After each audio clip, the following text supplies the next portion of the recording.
From the graph, decide on which car is the fastest. First thing we have to look at is what kind of graph is this.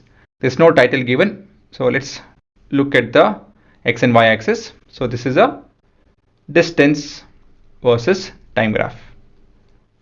So they're asking us to find the fastest car.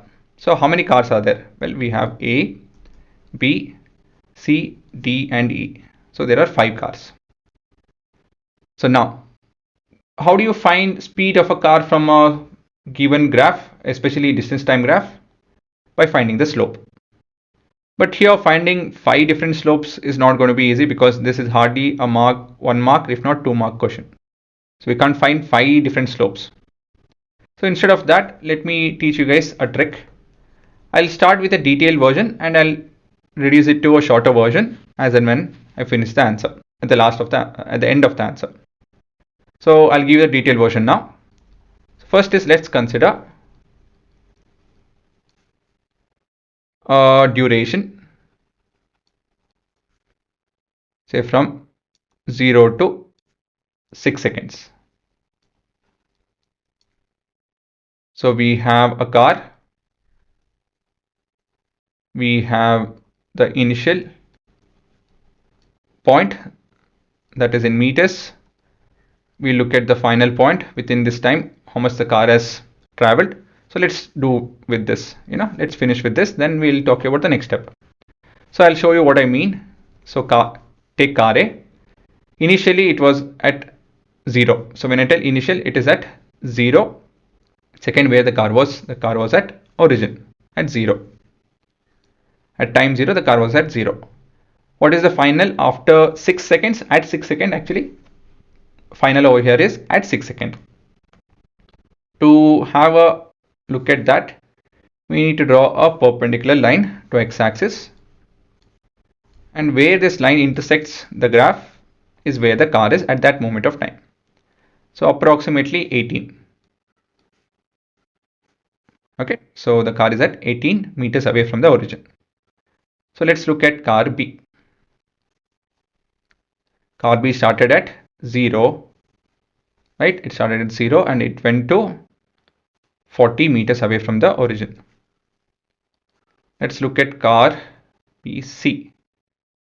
C is this green line. It started at 40. And at the end of 6 seconds, it ended up around 65. D started at 0 and end of 6 seconds it is around 60 plus, so 61. Next is E. It started at 86 and end of 6 seconds it is at 86 again, right? So once we end up with this, let's find the difference between them. So difference between these two is 18, 40, this is 20, not 25, this is 15, this is 61 and this is 0. And with this, can we tell who is the fastest? It's clear, right? 61. For the same amount of time, we have different distance that is being covered and 61 is the highest. So the car D is the fastest. Okay. So you need not do such a big set of calculation and tabling and all of that. See, whenever you get such question, all you have to do is consider the origin where the thing started from at time 0, not origin, at time 0 where the cars are, and after some time where the cars are. To find that, draw up a perpendicular line to the x-axis. Look at where all this graph are meeting this perpendicular line. Right? Clearly B and A are lesser than C, so we can eliminate A and B. E is at rest clearly because this is parallel to the time, so this is also gone. So the fight is between D and C, so we need not bother about this or this. Between C and D, if you are well versed, we can clearly see that C has less distance covered than D. If you are confused, go with this calculation. We'll find the difference to be 15 and 61 for the same amount of time. We have C traveling for just 15 meters and D traveling for a distance of 61 meters. So clearly D is the winner. Okay, a small note.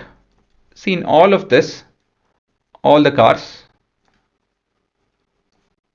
are moving with uniform, moving with, let me write it a bit neater, moving with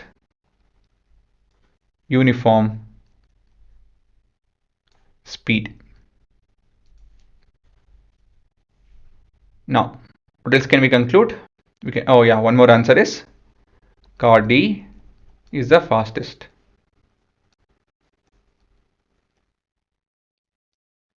So this is your answer. What can you tell about car E? Car E, what is happening with car E? Any guesses? It has not moved at all. So car E is at rest. So this is your answer.